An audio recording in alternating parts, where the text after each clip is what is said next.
And hello, welcome to Open, the show that opens the Bronx and the rest of the world right to you. I am Darren Jaime, and today we'll update you on what's happening in and around our borough and across New York City. Coming up, we'll take a look at how one local organization is helping Bronx families get the care they need, plus practical tips for preventative care and getting kids ready for a healthy return to school. And then, a Bronx author shares the powerful story behind his debut memoir, reflecting on childhood, resilience, and the people who helped shape this journey while he grew up in the South Bronx. And then we'll also learn about a not-for-profit organization that's helping aspiring entrepreneurs take their business ideas and turn them into reality through free training, mentorship, and some hands-on support. And then finally, we'll explore how communities are coming together to advance climate solutions, promote sustainability, and take part in this year's Climate Week that's taking place right here in New York City. So stay tuned because all this and much more is heading your way. Right now, we're officially open.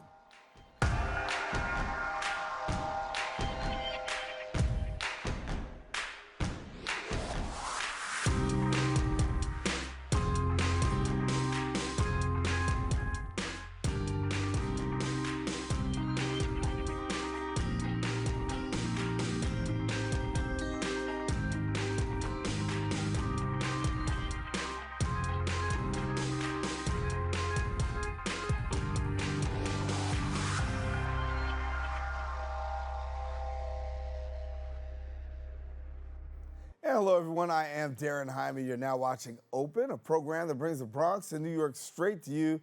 You can stay connected to us on all of our social media platforms at Bronxnet TV. Some things have been going on throughout the past week. We'll take you through it with some Bronx updates.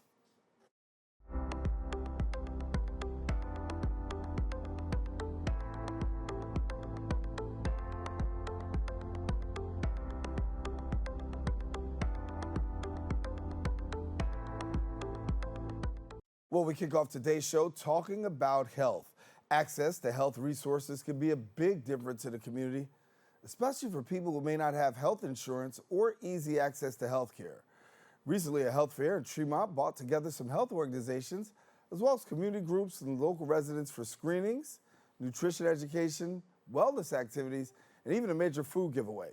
Our Bronxnet reporter, Shatrice McQueen, brings us the story.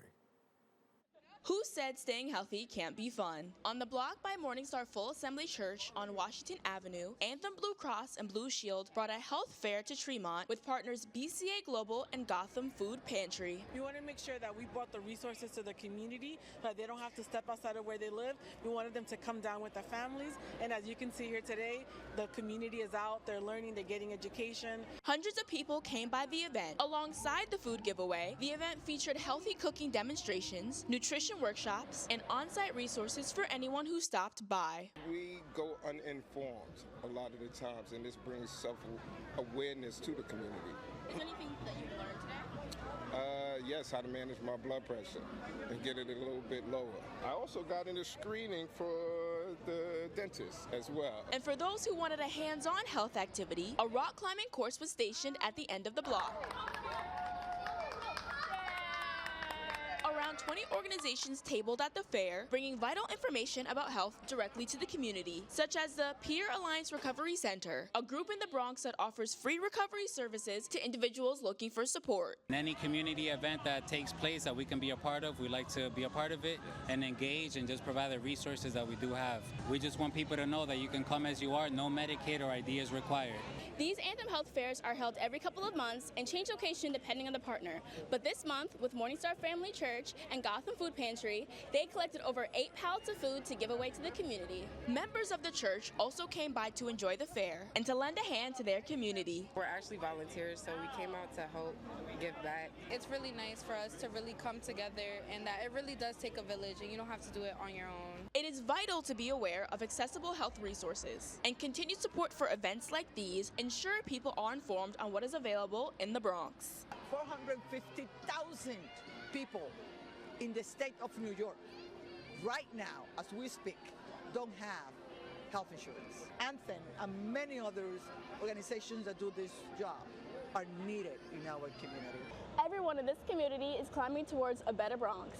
In East Tremont, I'm Shatrice McQueen with Bronxnet. Okay, Shatrice, watch that now. Make sure you have insurance. All righty, in other news, the Creative Community Project is bringing New Yorkers together, reflecting on democracy and civic engagement. The League of Women Voters of the City of New York and Grace Church recently hosted a civic quilt build where residents created individual fabric squares expressing their thoughts around values around democracy. Our reporter Chris Camilla was there learning about the project. The League of Women Voters of the City of New York is asking Grace Church members what democracy means to them. But the answers aren't spoken. They're weaved into a tapestry of artistic expression, revealing each individual thought in a stunning display. The League is always out within all the 5 different boroughs just because not everything revolves around Manhattan. And so we try our best to spread the word to all of the New Yorkers. The event, known as the Civic Quilt Build, is a local art initiative centered around the essence of democracy. This collaborative event brings in neighbors of the Greenwich Village area and beyond to design personalized squares that explore the question of what democracy means to you. Organizers aim to combine 70 unique contributions to be woven together into a larger tapestry, which will be displayed at the League's updated headquarters upon completion. We put on a lot of events at Grace Church, and this is just one of many that we do, and we support people in need. In addition to representing themselves creatively and artistically, Grace Church organizers and representatives say that this initiative is also partially in part of a politically charged movement that makes sure visitors understand their constitutional rights, as seen by the artwork being produced here today. Each person is making a square for the quilt on which they're putting what democracy means to them. And that's everything from a word or a motto to a picture of something or some kind of expression as to what democracy means. Participants express passion for democratic values alongside some concerns, specifically the underwhelming voter participation rates in New York City and potential strategies for enhancement as the Bronx continues to trail the other 4 boroughs in active voter engagement. Data from the City Finance Board reveals recent primary election turnout rose overall in New York City, with each borough showing double-digit turnout gains in the general election. However, the Bronx recorded the lowest number with a 30.3% turnout, compared to Manhattan, which led with a 48.5% overall turnout. The Bronx has the lowest voter turnout of the 5 boroughs, and so we have been, the League that is, has been working to try to improve that. Church officials and attendees describe the artwork as remarkable, observing that while some are artistically gifted, others are relishing the activity. Fabric tiles vary from elaborate to simple, each conveying individual sentiments regarding the shared responsibility of understanding democracy in the city and state as a whole. I've met with some people that are members of Grace Church, members of the League of Women Voters. People have also brought their family members and their friends, and so it's really nice to get to meet the different voices that are contributing to this artwork. And I'm also only here for the summer as an intern, and so it's great to get like this really local exposure to New York and the people in it. In Greenwich Village, Chris Camilla, Bronxnet. Thank you, Chris. That is all the time we have for our Bronx updates. We are taking a quick break, but guess what? We'll be back with more Open when we return. We are the Eco Leaders. We learned that everything starts with ourselves. Then we have to educate ourselves. Then we have to build community and use our imagination.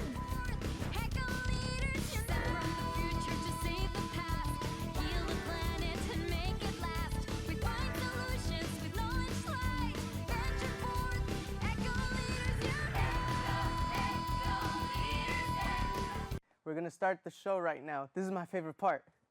Ready in 5, 4, 3, 2. Hey, this is Angel, and I am one of the instructors for the in-studio production. Here at Bronxnet, we offer classes that can help you elevate, expand, and start your television career. All you have to do is sign up at bronxnet.org/education.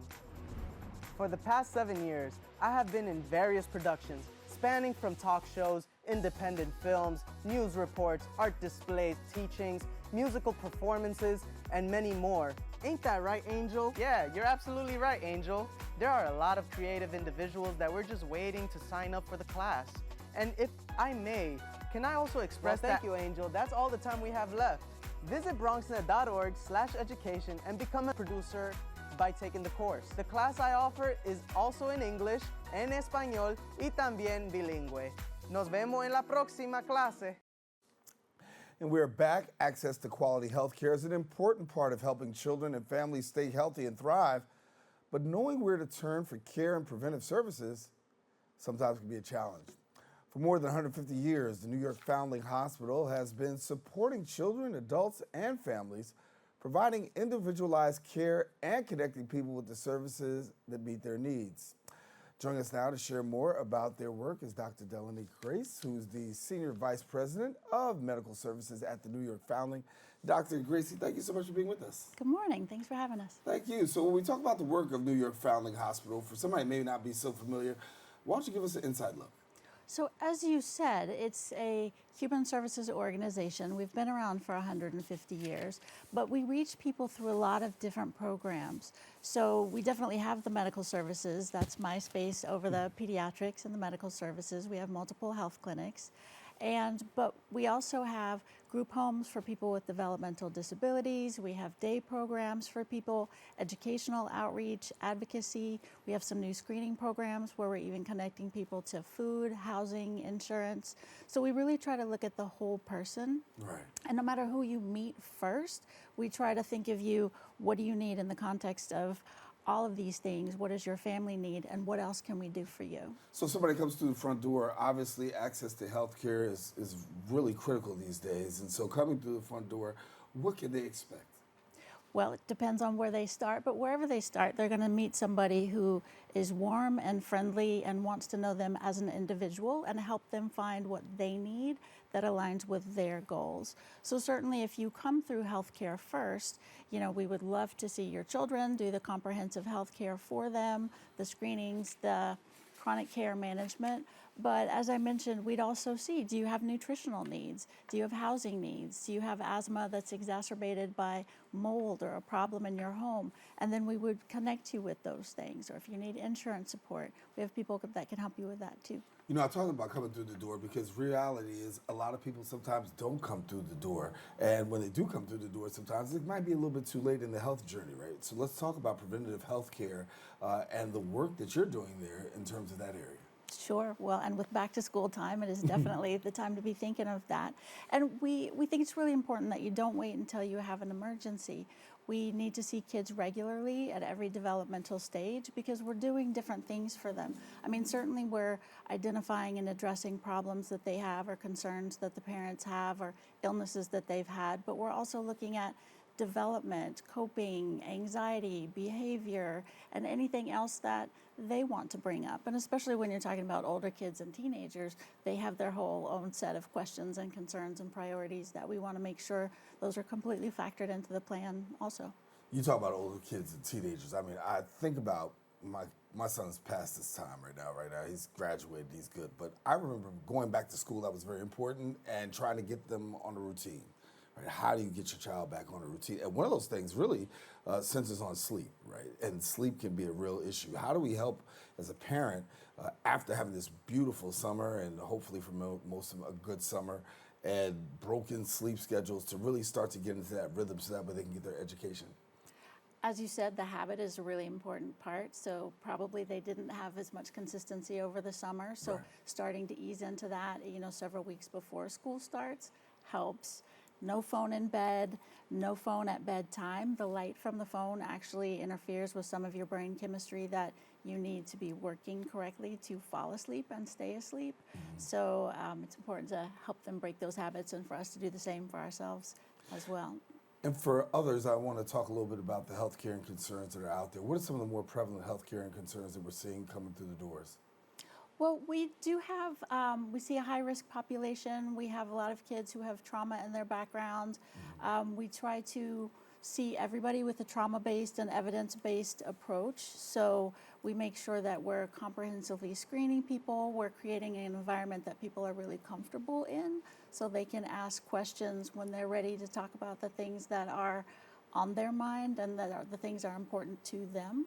So I think even that, just what's going on in your life, what's impacting you, what may be making you anxious, what may be keeping you awake at night, especially with school starting. A lot of kids have concerns about that. But certainly in the Bronx and our communities in New York, asthma is very common. problems with development, ADHD, all of those things, depression and anxiety are a big thing too, especially in the older kids. I want to let our viewers know that if you don't know about the New York Foundling Hospital right here in the borough of the Bronx, you can actually be able to go and be able to receive services there. And so for those who are in the Bronx and the services that are provided, let's give some insight. Yes, so we have an amazing health center at 170 Brown Place in the Bronx and the Mott Haven area. And we have a fabulous team that works there. And again, they've worked there a long time. They're very experienced with kids from birth through 21. And we do everything from if you're sick, we can see you by telehealth. We can see you when you come in. We can do your physical. We become your primary care doctor. And so, as we said, we'll see you when you need things, but we'll also go a little deeper with you. Is your food supply at home okay? Do you need connections for that? Do you need some care management? Do you need support in working into getting ready for college? Do you need, are there scholarships you might be able to access? We really try to look at it very comprehensively. So absolutely, we do the vaccines, we do blood tests if people need them. We do all of the regular screenings for development, for depression, things like that. But we do try to really go deeper than that and move at the speed that the families are ready to move with us. Big question usually is asked about insurance and Medicare, Medicaid, Medicare. Talk to us a little bit about insurance qualifications and what needs to happen. So we do take Medicaid, we do take most of the insurance plans, and we're really fortunate that we have a Medicaid liaison that works with us. She's on site multiple days a week, so people can even come and make an appointment with her, and she can really walk them through the application process or troubleshoot any barriers that they're hitting with that. She can also help people sign up to come, visit the clinic with us regularly. Yeah. Talk to families for a minute, because I think it's important that families know a little bit about preventative health care and really taking advantage of it. And sometimes the access to health care, as we spoke about at the top, doesn't always occur, right? And we know that's a huge barrier. But if you could bridge that gap in just a few seconds, how would you bridge it? I think it's important at every age, because there are definitely the things that you notice that your child may complain about or that you see, but there may be other things that you haven't noticed yet, either subtle developmental delays, or maybe they have a heart murmur that nobody's heard before that you wouldn't know unless somebody was actually checking for that. Or certain screens that we do, maybe your adolescent does have depression, but they didn't tell you yet, but we may be able to ask a set of questions where we start to identify that, and again, can create a safe space where they're ready to talk about that and then get the support that they may critically need. Mental health, emotional health, that wellness piece, right? We're seeing more and more kids come home and are being diagnosed, and some go underdiagnosed. But as a parent out there watching, how do you know, and what are some of the telltale signs that there may be some issues with regards to one's mental or emotional wellness? Sure. Well, if you notice a change from their baseline, that's always, time to ask some questions, to wonder, to create a space where you can have the habits with them, where you're regularly checking in and having dinner together or talking to them and having those open conversations of how are you doing, really, more than just fine, which sometimes is hard to get with adolescents, but creating the opportunity for them to be able to speak with you. But if all of a sudden they're sleeping a lot more, eating a lot less, not answering as openly as they used to. They can be red flags, and they can be part of normal development. So that's why it's often nice to have somebody else on your team, like your physician, your nurse practitioner, your mental health provider, because sometimes for kids and for all of us, it may be easier to tell somebody who's not in your family, right. And we may be able to help you in a different way. Yeah, so for yourself, obviously, is this time of year a very busy one, given the fact that we see a lot of back to school? It is, and I would say don't wait until the last minute, because the schools do require physicals, school forms, and most importantly, medication forms. So if your kid is on an EpiPen or needs ADHD medications at school, asthma pump, there's a form that they have to be able to be legally given that medication at school. And so, come to us. We can make sure you have that. You can make sure that, is there anything else they need? Or definitely, if your child needs those medicines but doesn't have them, come and we can make sure they get prescribed and that you have the right paperwork and everything you need so they can have them at school and at home. Yeah, Dr. Delaney Gracy, this has been great information. Thank you so much for being with us. Thank you for having us. All righty. Listen, now, if you want more information, please do me a favor. Go ahead and visit the website at newyorkfoundling.org. There you can find out about all the services that are available. We encourage you, don't go anywhere. Guess what? We are coming back with more Open right after this.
And we are back. Growing up in the South Bronx during a challenging period in the borough's history, one author is sharing his childhood experiences through his debut memoir, Barless, a Bronx Memoir, written entirely from the perspective of his younger self.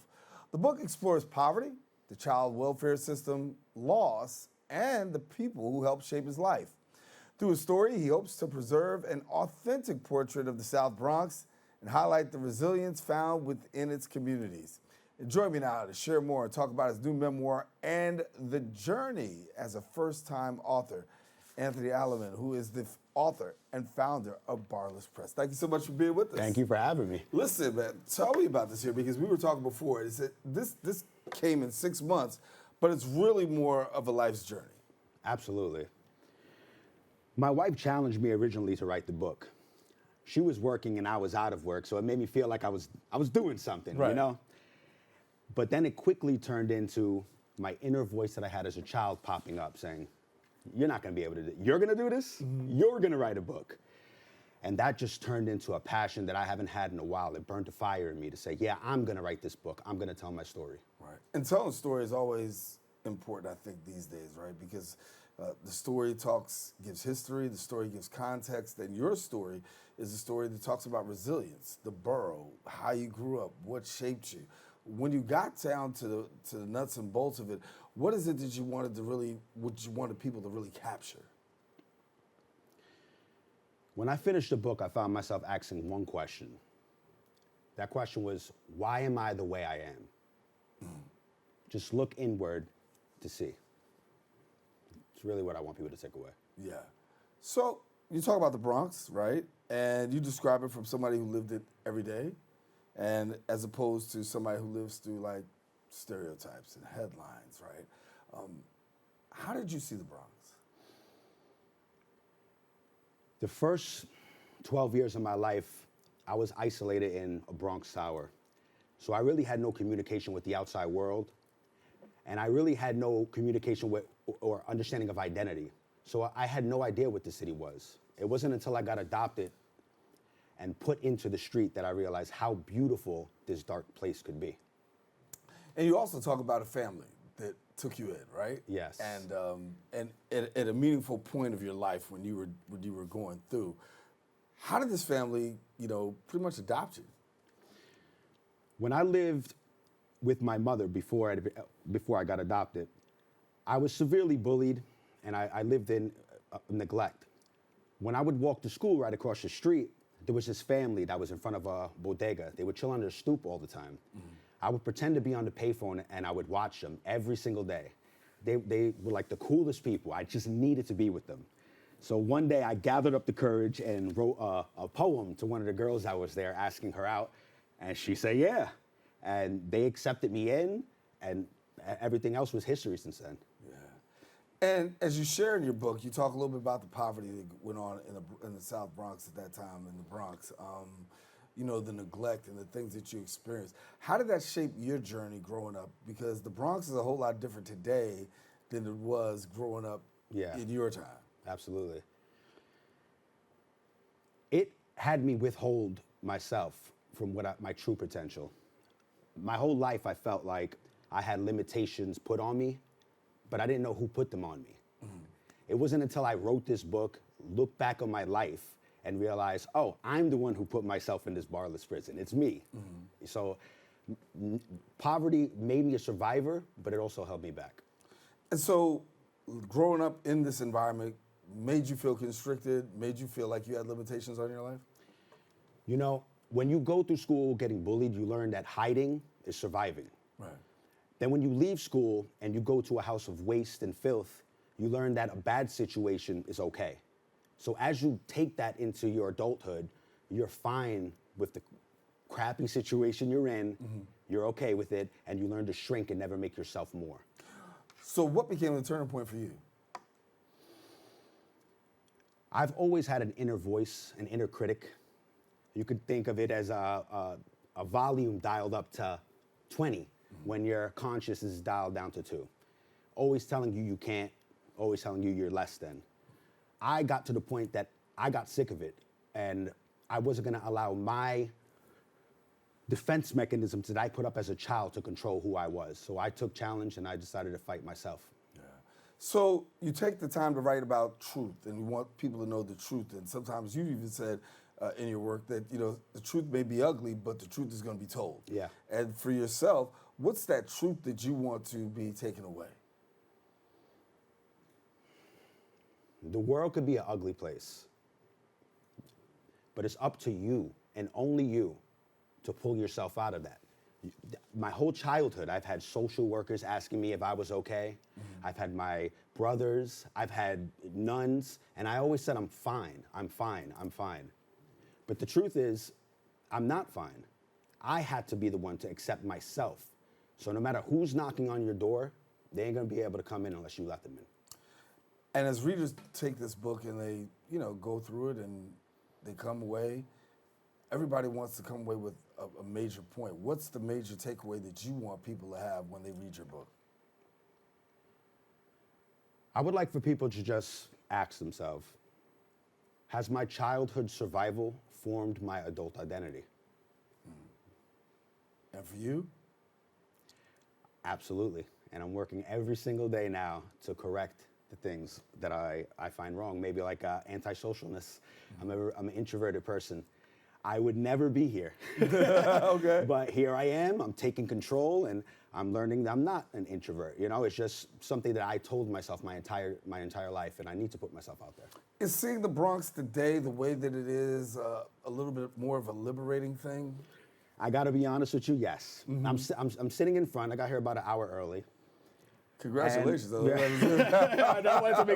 wanted to make sure I made it. So I'm sitting there and I'm watching joggers and I'm watching the community, and obviously everybody has a different view of the Bronx and how they viewed it, but mine was very violent. So when I came back and I seen it, it was almost eye-opening, and whoa, like things changed, you know what I mean? From when I grew up. And it's somewhere that I would want to live again with my family. And so the message that you go out and share with people is really about that identity, right? Because you've been able to recapture your identity in this phase of life and looking back at what's going on. If you had something to do over again after having this experience, your life's journey, what would be the do-over? I think I would start looking inward more. I spent a long part of my life being a victim and blaming everyone for every situation that I was in. I almost walked into a room thinking, they're looking at me and they're thinking bad about me, you know? Right. And that held me back so much in life until I actually took the time and just asked myself, why am I the way I am? Why am I doing these things? Everybody has trauma, right? Yes, and sir. You detail this in your book, childhood trauma that you've experienced. For yourself today, how much do you spend time? I know in the book you had to write about it, right? But how much do you spend time now, even reliving that trauma? You know, I have a complicated relationship with trauma. For most people, I guess it brings back dark times. I have almost a disconnection from it. It feels like a movie. When I was writing this book, my wife kept asking me, "Are you okay?" My father-in-law, "Do you need to take a break?" You could take a break. It's a lot of heavy stuff. Mm-hmm. But I never viewed it as me. I viewed it as this other child that it happened to. So I do spend time thinking about it, but it's more as a curiosity factor than an emotional one. What would be the message for someone right now that, whether it's through your writing or just even through your own life right now, as to how to address trauma, right? Because I think in some way this has been healing, getting it out and writing it and sharing it with other people. But what would be your message to others when they're dealing in the face of trauma? I mean, it's tough. Everybody has their own way. But for me, I find the more you run away from the thing you're trying to run away from, the more it's going to become bigger. You have to face it head on. When in my younger years, I've had, like I told you, an inner voice in my head, always on 11, always screaming. And I've learned that the more I ran, the more it pressured me into having the thoughts I didn't want to have and the feelings I didn't want to. So it's tough, but you have to stand your ground and you have to fight it, because you are strong enough to fight and win your trauma. You have this wonderful book, and it's out there right now. So talk to me about people trying to really put their hands on it, how they go about getting their hands on it. Absolutely. I'm on Amazon and Ingram Spark. You can get it on ebook or you can get it on paperback. Mm-hmm. It's just look up Barless. I'm the top result. Mm-hmm. And yeah. And so for yourself, 6 months, and then talk to me about the publishing. How did that go? So this was a whole nother world that I didn't know I was going to get into. Yes, a whole nother. So the writing almost came natural. I used to write music in my SoundCloud rapper days. So I had the ability to write, and it was kind of fun to do. But when I was done, I started to research, well, how do I make this popular? Oh, you got to be a public speaker. Oh, okay. All right, we'll do that. Oh, well, you got to publish your own stuff. Oh, man, okay. I didn't realize how much went into it. So with AI and the help of Google, I, on a daily basis, just taught myself and drilled it into my brain 15 plus hours a day. And here you are. And here I am, Mr. Introvert on a TV show. On a TV show with the book, and the book is done and published and out. Congratulations to you, Anthony. Thank you, sir. Good to have you. The book is called Barless, a Bronx Memoir. And listen, if you want more information, do me a favor. Visit the website that you see on the screen below, and then follow on IG at Barless, a Memoir. And I guarantee you that there's a lot to take away from that book. All righty. We got a lot here more coming up on Open, so don't leave us. We're coming right back right after this break. Sense from the future to save the past, heal the planet and make it last. We find solutions with knowledge slides. Venture forth, echo leaders unite. Echo leaders, echo leaders.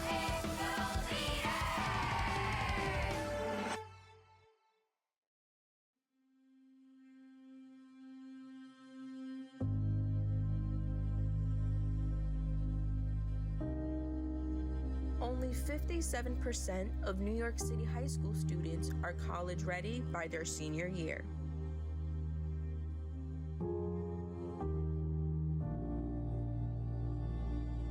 .55% of high school graduates either have no plans to attend college or are uncertain that they will ever attend.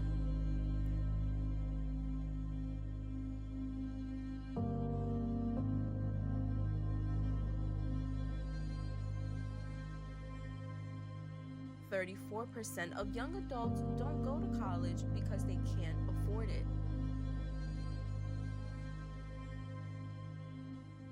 Discover what's possible.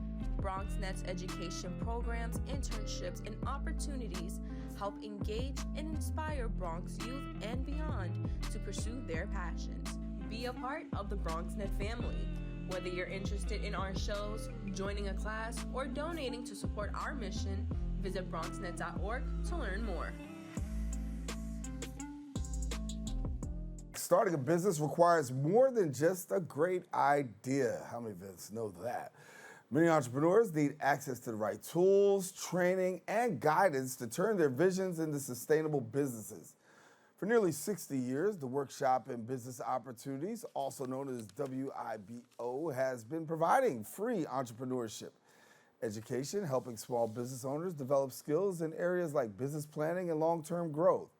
And joining me now to share a little bit more about these opportunities is Ramon Gil, Program Communications Director at WIBO. And thank you so much for being with us. Thanks so much, Darren. It's actually, we just say WIBO. WIBO. Yeah. All right, we'll say WIBO. WIBO, we go with WIBO. There you go. Small business is the lifeblood of America right now, right? And we know that we cannot be sustained here in America without the life of small business. And you really have spent a lot of time as an organization really trying to make sure that businesses, entrepreneurs get the right kind of skills for what they need. So for WIBO, what's it like in this environment now?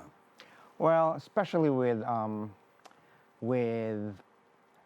politics and the economy, I think that being a business owner, being an entrepreneur is really the key to self-determination, to generational wealth, and to just basically controlling your life.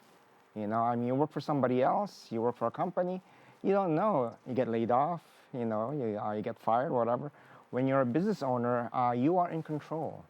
And I think a lot of people nowadays, especially folks who might not have the same access to education or capital, I think the key really is to having your own business. Yeah, entrepreneurship seems to have taken a boom, particularly since COVID rise. I think a lot of people became very passionate about trying to find their own in this generation. You've been doing a lot of help as an organization with entrepreneurs. Talk to us a little bit about what you've been seeing since COVID. Do you feel that sustained rise? Well, we recently learned that studies show that the biggest boom in business owners are among Black women all around the country. There are several articles when we did the research. Well, when I wrote the blog post on it, there were several articles all about that. So that's where the growth is. Yeah. And so as entrepreneurs come through your doors, talk to us about the services that you provide. So what happens is that people contact us, and we have some workshops and webinars we offer, but our flagship service is a 16-week workshop on how to start and build a business. The first 5 weeks are all about sales and marketing.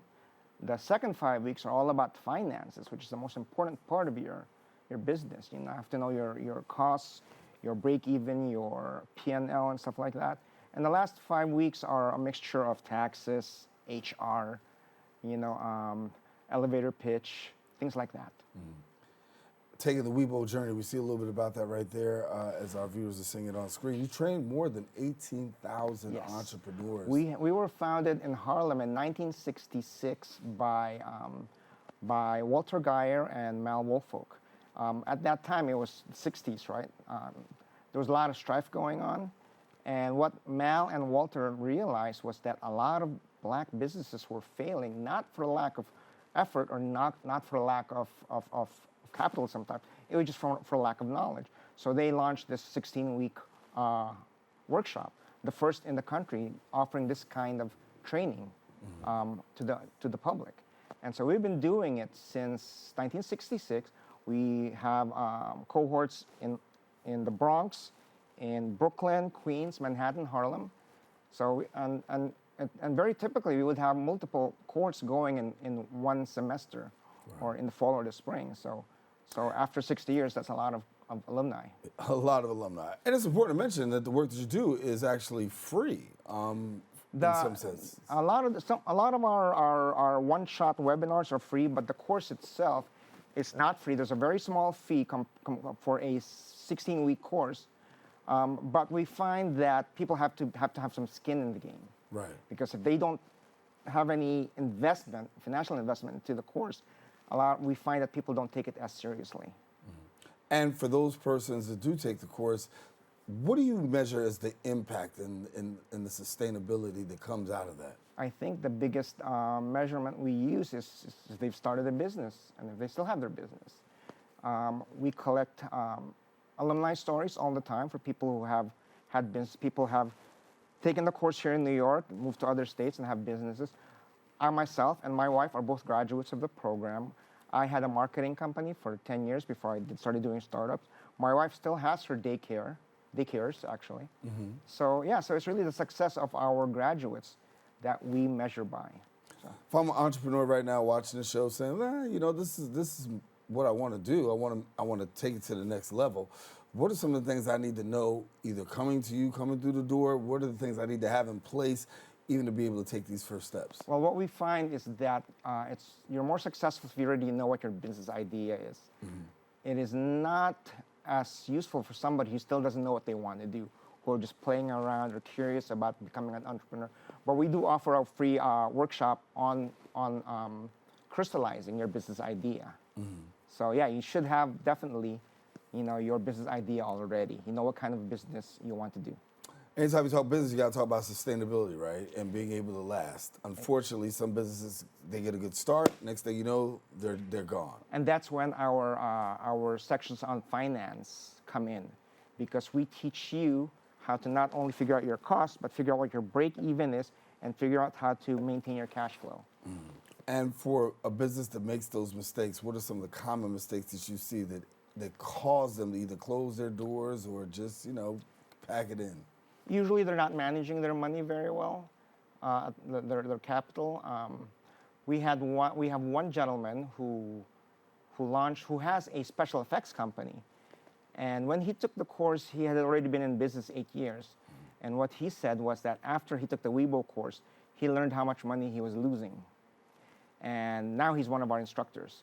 All our instructors, by the way, are volunteers. And all our workshop spaces are donated spaces. So, pretty interesting. I hear there's called a Decide program. Yes, that is that's the free workshop that helps you figure out if you're ready. So if you don't have a business idea, or if you don't know if you're ready to really dig in and get your hands dirty, that's where you find out, the Decide program, the Decide webinar. And what things do you think I need to know in that coming to that Decide webinar? Well, we talk about what it takes to be an entrepreneur. We know we talk about what you need, what makes a good business idea. So you have to have, you have to have the skills, you have to have the passion, you have to have the knowledge, and you have to have a market for it, right? It has to offer a value to people that they'll want and would be willing to pay for. Talk to a lot of people sit behind this desk, and when we talk about businesses, we've had businesses, entrepreneurs, we've talked to, BOEDC and chambers of commerce. You hear a concurring theme that, a recurring theme, I should say, that's dealing about access to resources, right? The opportunity doesn't always there with access to resources, but with an organization like WIBO, that access to resources is present and available. What does that mean in the life of an entrepreneur to have those accesses to resources and know that, listen, if I'm struggling, I can come talk about this. If I need to plan this out, I can do that. What does that really mean in the life of an entrepreneur? Well, it just means you're able to keep going, right? Every WIBO graduate, every WIBO alumni have perks available to them. One of them is being able to reach out and request to talk to somebody else, another alumni, who has a lot more experience or a lot more seasoned in the industry, and we're happy to match them up. And if they want to start a mentorship relationship, they can. The other thing that we offer for all our alumni, or we have additional workshops, events, panel discussions, usually in specific industries. So this year we've had a workshop on how to start a nonprofit. We've had another workshop on which legal entity to choose. So those are the kinds of things that we offer to our alumni as support. And of course, they can always just call us, and whatever help they need, we'll figure out how to do it. I'm trying to get summer to fight back as hard as it can, but I know the fall is around the corner. So talk to me, because I know you got some fall programs to get ready to kick off. We are restarting our Queens program in Flushing. We're partnered with Queens College. And we are exploring opening up our Bronx cohort again in the spring. So we're always, and right now we have a Brooklyn and we have a Zoom program. You don't always have to be in person. You can also do it online. Either way, you can get there. Right? Yes, exactly. That's it. Ramon, it's been great. Thank you for sharing. Thanks so much, Darren. And I hope Pleasure. people take advantage of the resources that are available through WIBO. Thank you. We website is WIBO.works. See? Look right there. What does that say right there? There you go. See, I was getting ready to say it, but you stole my line. But it's okay. It's good. It's all right. For more information, visit the website again at WIBO.works. We encourage you to stick around. We'll be right back. Don't go anywhere. We're taking a break and coming back.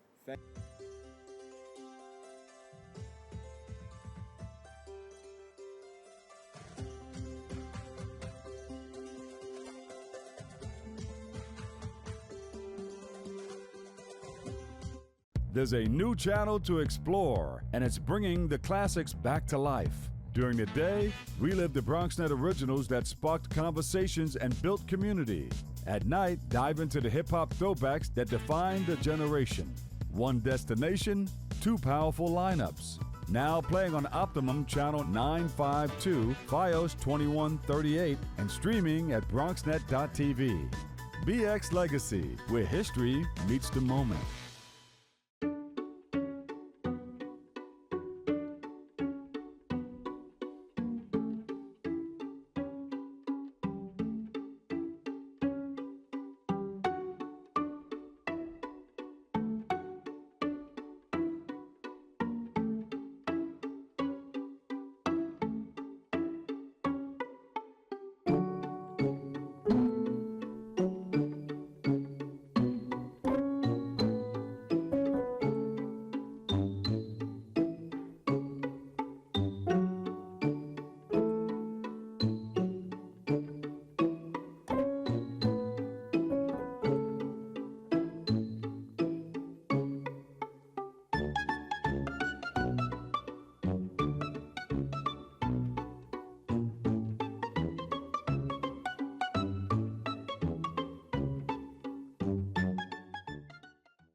And welcome back. Climate change continues to impact communities around the world, but local engagement and collaboration are playing an important role in creating solutions right here in New York.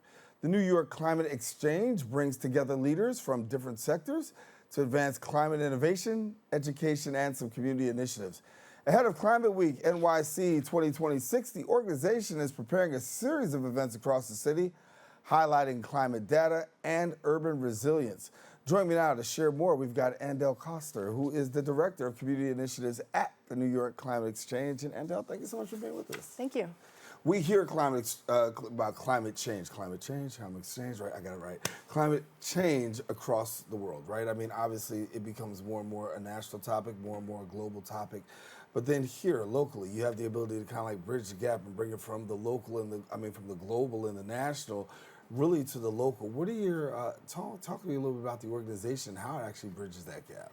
Yeah, sure. So the New York Climate Exchange, you know, it says New York in our name, and we will be building a campus on Governor's Island here in New York City. We have partners across New York City, and so we really are focused on how climate change is affecting New York communities, but we're also thinking about global solutions around the world.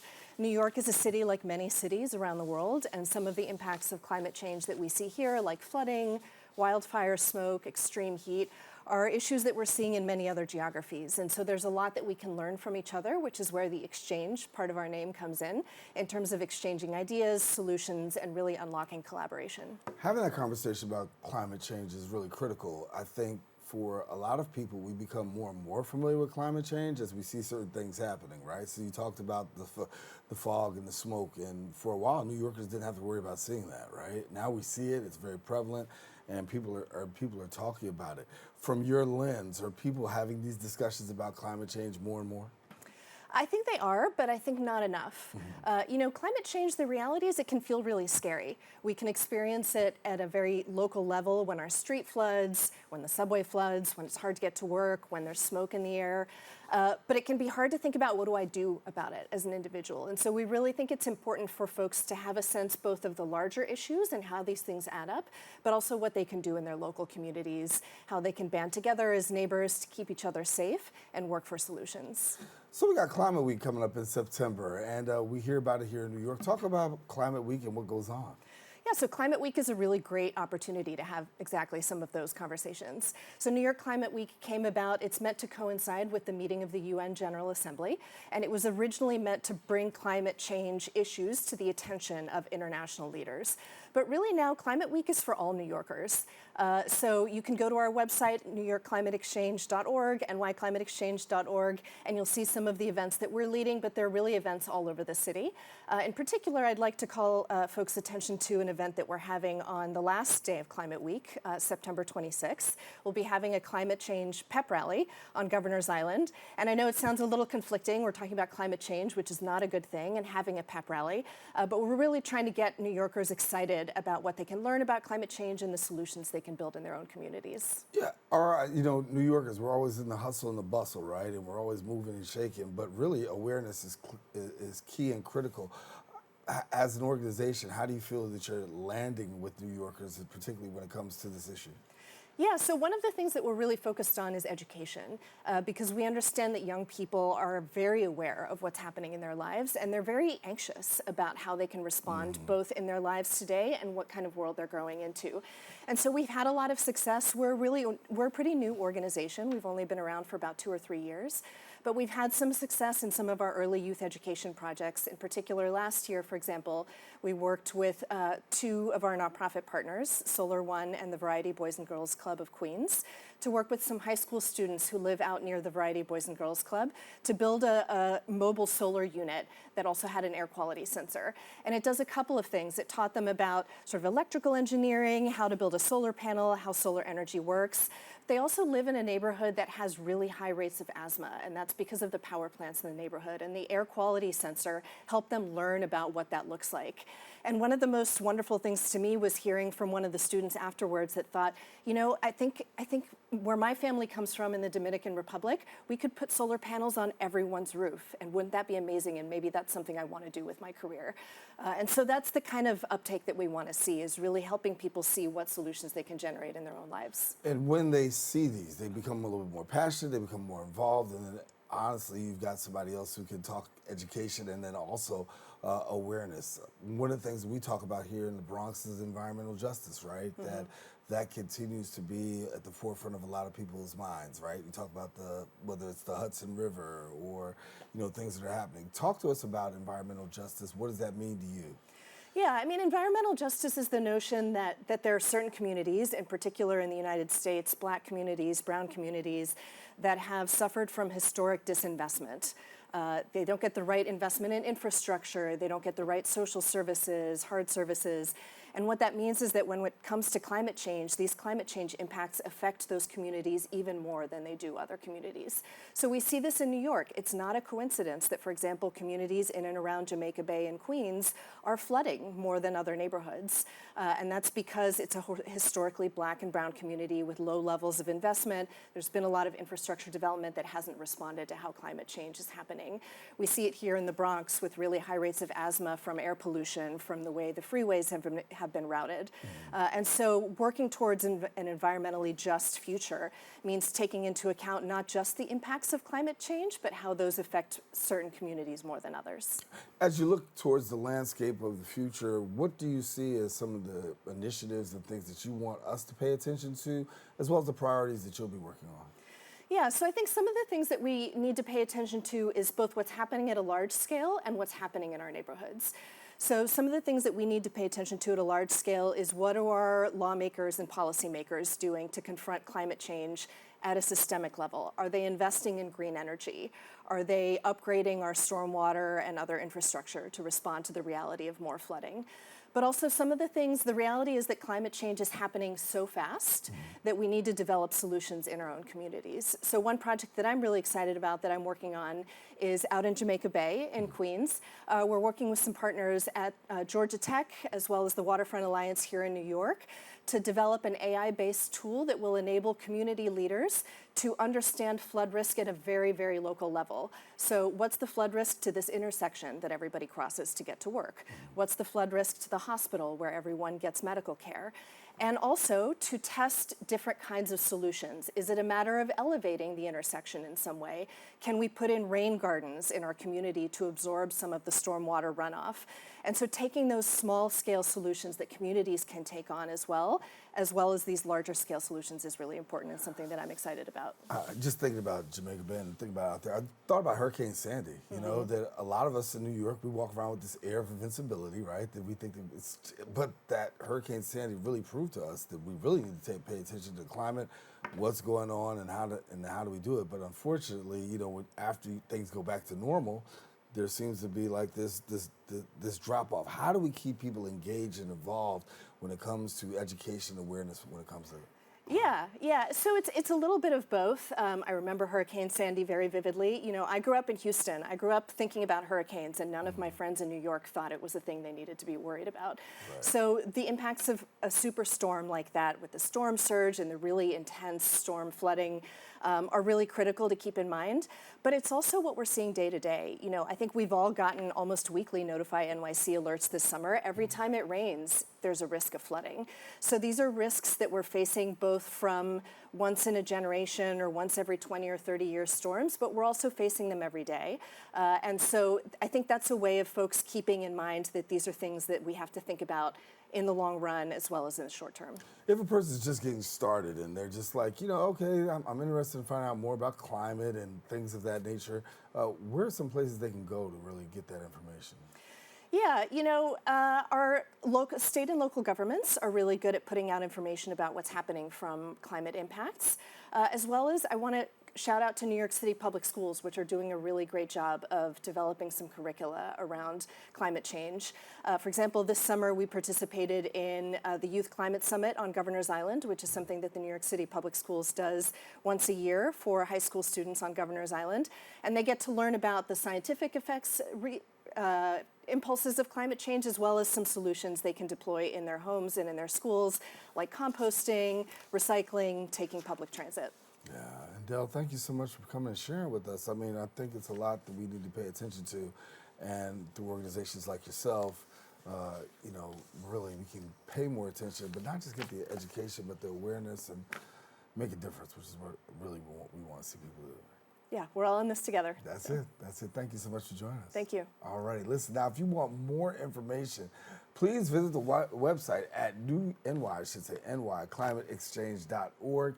And I want to let you know, unfortunately, we come to the end of our show today, but I want to thank all of our guests for joining us, you, the viewer, for tuning in. If you missed any part of today's show, yes, catch the Recablecast, Optimum Channel 67. If you have Verizon Files, that's Channel 2133, or watch us anytime on the web at bronxnet.org. You can catch a brand new episode of Open with Rita Valentine on Friday. That wraps up this episode for us. I am Darren Hyman. Say, make sure you keep this channel wide open. We say take care, God bless, and see you soon.